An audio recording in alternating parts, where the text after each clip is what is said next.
चर्चा करेंगे जीव जंतुओं में अनुकूलन के बारे में। चर्चा का विषय क्या है? जीव जंतुओं में अनुकूलन। आज हम ये समझेंगे कि हमारे आसपास कितने तरह के जीव जंतु रहते हैं और उनमें क्या क्या क्वालिटीज पाई जाती हैं, क्या क्या स्पेशल उनके अंदर फीचर्स हैं जो वो उस जगह में सरवाइव कर पाते हैं जहां वो रह रहे हैं। ठीक है, तो पहले तो समझ लो हमारे आसपास कितने तरह के जानवर रहते हैं। पहले समझ लो बहुत तरह के जानवर पाए जाते हैं हमारे आसपास, बहुत तरह के।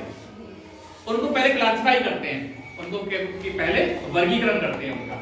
तो मुख्य रूप से जो हमारे आसपास जो जानवर पाए जाते हैं वो क्या होते हैं, हम उसको क्लासिफाई कैसे करेंगे? हम उसको क्लासिफाई करते हैं हलचल।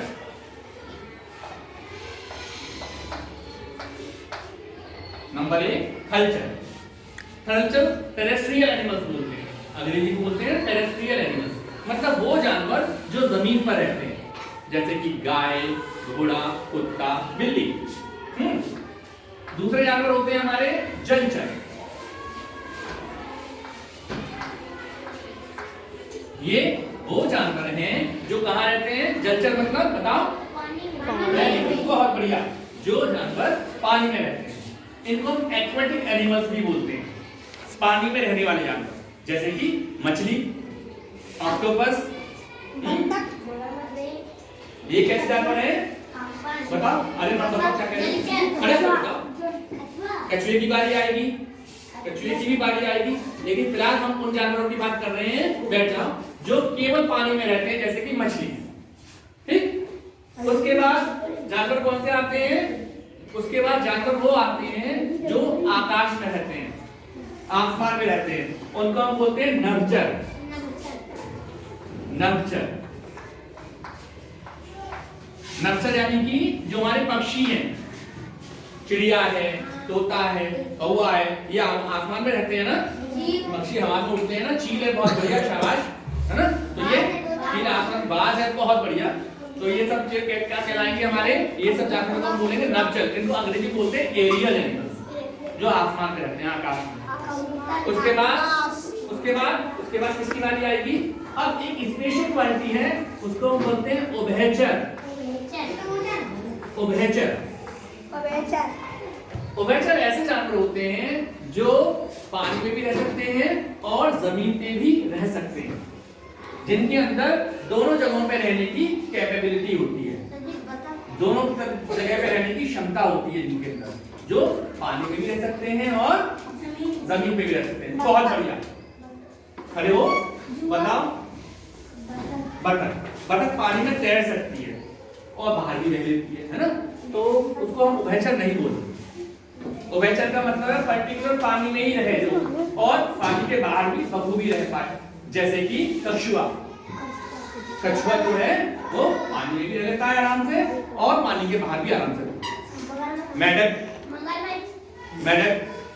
पानी में भी रह लेता है, पानी के बाहर भी रहता है। बहुत बढ़िया, शाबाश, खड़े होकर बता करो। मगरमच्छ पानी के अंदर भी बड़े अच्छे से रह लेता है और पानी के बाहर भी बड़े अच्छे से रहता है। कुछ सांप की वैरायटी जो होती है वो पानी में अच्छे से रहते हैं, है ना, और पानी के बाहर तो सर्प रह लेता है। ठीक है, अब बता दो ये बेटा। ठीक, चलिए, तो ये हो गए आपके। तो अब हम कहाँ बात करें? हलचर, जलचर, नभचर, उभयचर। हमने इन 4 कैटेगरी में जानवरों को बांट दिया। ये जीव जंतु जो हमारे, हमने 4 कैटेगरी में बांट दिए। ऐसे जानवर जो हलचर है, जमीन पे रहते हैं, ऐसे जानवर जो जलचर है, पानी में रहते हैं, जो नभचर है, हवा में रहते हैं, और जो उभयचर है वो दोनों पानी और हवा दोनों में रह सकते हैं। एम्फीबियंस बोलते हैं इनको अंग्रेजी में।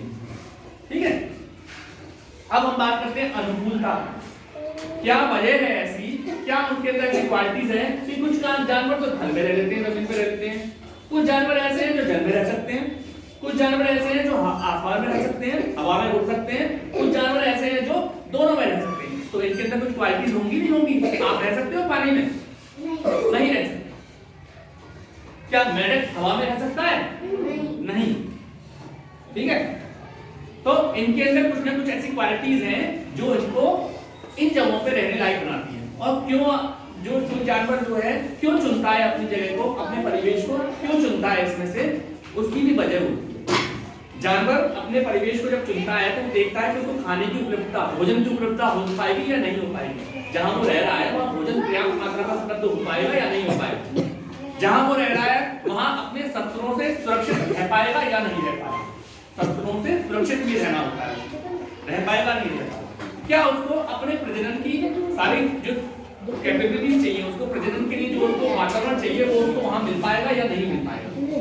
ये सब चीजों को देखकर कोई जानवर किसी परिवेश में रहता है और फिर उस परिवेश में रहने के लिए अपने अंदर वो जो क्षमताएं डेवलप करता है, अपने अंदर जो फीचर्स पैदा करता है उसको बोलते हैं अनुकूलन। ठीक है, जैसे मछली है, मछली पानी में रहती है तो मछली के अंदर बहुत सारी ऐसी विशेष क्षमताएं हैं, विशेष उसके फीचर्स हैं जो उसको पानी में रहने के लिए उपयुक्त बनाती है, पानी में रहने के काबिल बनाती है। आप थोड़ी देर पानी में हाथ रख के देख लो, आपके हाथ जो है वो कैसे हो जाएंगे, सिकुड़ी, जो आपकी स्किन जो है वो सिकुड़ सी जाएगी, हल्का सा गरम सा महसूस होने लगेगा आपको थोड़ी देर के लिए पानी में हाथ रखेंगे आपको। मछली तो पूरे जीवन भर पानी में ही रहती है, क्या वो नहीं करती होगी? नहीं, क्योंकि उसके अंदर क्या है, उसने अपने शरीर में जो उसकी स्किन है उसके ऊपर उसने एक कवच बना रखा है जिसको बोलते हैं स्केल्स, शल, जो पानी से उसके अंदर वाले स्किन को बचाती है, उसको सड़ने से रोकती है।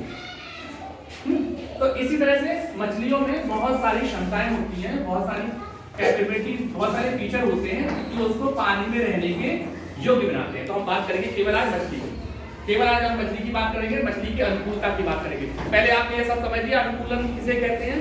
अनुकूलन का मतलब ये है कि कोई भी जानवर अपने आप को अपने परिवेश के रहने के काबिल बना लेता है, अपने अंदर वो स्पेशल फीचर्स डेवलप कर लेता है जिससे कि वो उस परिवेश में रह सके, उसको हम बोलते हैं अनुकूलन। अंग्रेजी में इसको बोलते हैं एडेप्टेशन, है ना, मतलब उस माहौल में रहने के अपने आप को काबिल बनाने कोई, तो उसको हम क्या बोलेंगे, एडेप्टेशन।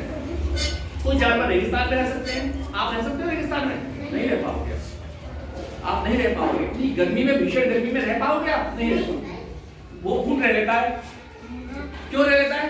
ऊंट के अंदर स्पेशल क्वालिटीज हैं, उसने अपने अंदर वो स्पेशल क्वालिटीज, वो स्पेशल फीचर्स अपने अंदर उसने पैदा कर लिए हैं, अपने अंदर उसने अपनी वो क्षमताएं विकसित कर ली हैं जिससे कि वो इतनी भीषण गर्मी में बिना पानी के, बिना खाए पिए, रेत में काफी देर तक रह लेता है, चल लेता है, महीनों बिना खाए रह सकता है, महीनों बिना पानी पिए रह सकता है।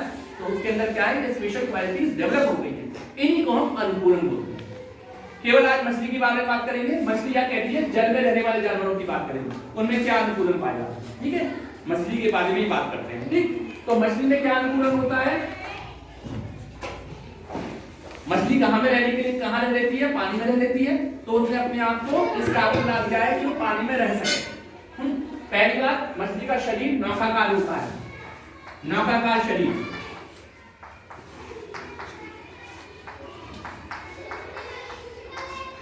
नौकाकार शरीर होने से मछली पानी को चीरकर आगे बढ़ सकती है, पानी में आराम से घूम सकती है। मछली का शरीर फ्लेक्सिबल भी होता है ना, आराम से घुड़ जाती है वो, है ना, आराम से मुड़ सकती है। इस तरह से उसका शरीर फ्लेक्सिबल होता है, पानी में कहीं भी वो तैर के निकल सकती है ना।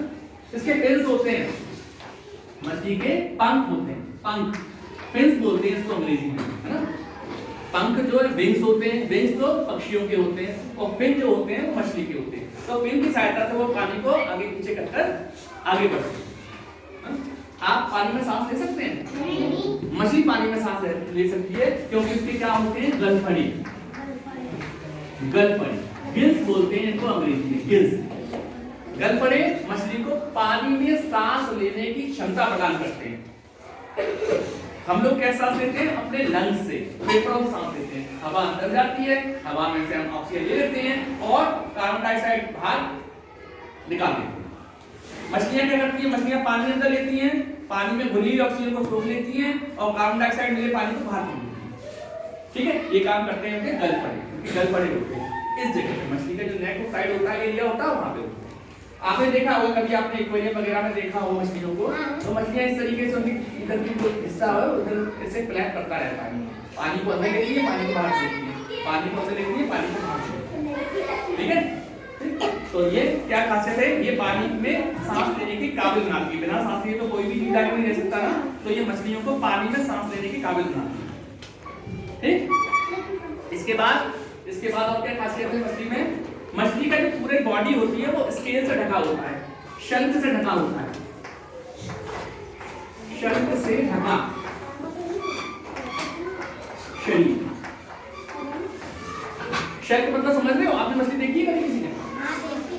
मछली के ऊपर स्किन को जरा ऐसे करके हाथ फिरा के देखना उसको। एक तो ऐसे तो सरक जाएगा हाथ, और जब उल्टी डायरेक्शन में फिराओगे तो हाथ में आपको कुछ कठोर सी चीजें लगेगी, कुछ नाखून जैसा स्ट्रक्चर लगेगा, जैसे हमारे नाखून होते हैं इस तरह का स्ट्रक्चर लगेगा। तो वो क्या है? वो शल्क कहलाते हैं। कुछ कुछ हमारे नाखून जैसे ही होते हैं, हमारे बाल हमारे नाखूनों की तरह ही होते हैं कुछ कुछ। तो वो क्या करते हैं? वो उसको पानी में गलने से बचाते हैं, पानी से सुरक्षा प्रदान करते हैं मछली को। ठीक है ना, समझ रहे हो? तो ये सारी क्वालिटीज मछली ने अपने अंदर डेवलप कर ली है, जिससे कि वो मछली जो है पानी में रहने के लायक बन पाती है, पानी में जी पाती है। ठीक है? और इसके साथ और भी बहुत सारी क्वालिटीज होती हैं जो आप आगे कक्षाओं में जो पढ़ोगे तो आप सीखोगे क्या क्या चीजें और होती हैं जो मछली जो है पानी में आसानी से कर पाती है, जो बाकी जीव नहीं करती। आज हमने मछली की बात करी। स्पेशल जो कैटेगरीज में मछली जो है जलचर है, जलचर है। इसके बाद हम बात करेंगे, देखिए एक तो मछली में स्पेशल क्वालिटीज होती है, पक्षियों में स्पेशल क्वालिटीज होती है कि वो कैसे हवा में उड़ लेते हैं, क्या उनके शरीर में, क्या हम उड़ पाएंगे हवा में ऐसे जैसे पक्षी उड़ पाते हैं? उड़ लेते हैं हमने अपनी व्यवस्था बना रखी है, ग्लाइडर है, हवाई जहाज है, लेकिन उस तरीके से नहीं उड़ पाते जिस तरीके से पक्षी उड़ पाते हैं। तो उनकी क्वालिटीज के बारे में चर्चा करेंगे अगले वाले में, अगले सत्र में जब हम आगे पढ़ाएंगे तो हम क्या बात करेंगे, एक दो चीजों के बारे में हमें मुख्य रूप से पढ़ना है, एक तो पक्षियों के बारे में और एक ऊंट के बारे में। ऊंट के बारे में आपको बहुत समझना है, मतलब ऊंट एक स्पेशल कैरेक्टर है, एक स्पेशल जंतु है जिसको रेगिस्तान का जहाज भी कहते हैं, है ना? उसके बारे में पढ़ेंगे अगले। ठीक है?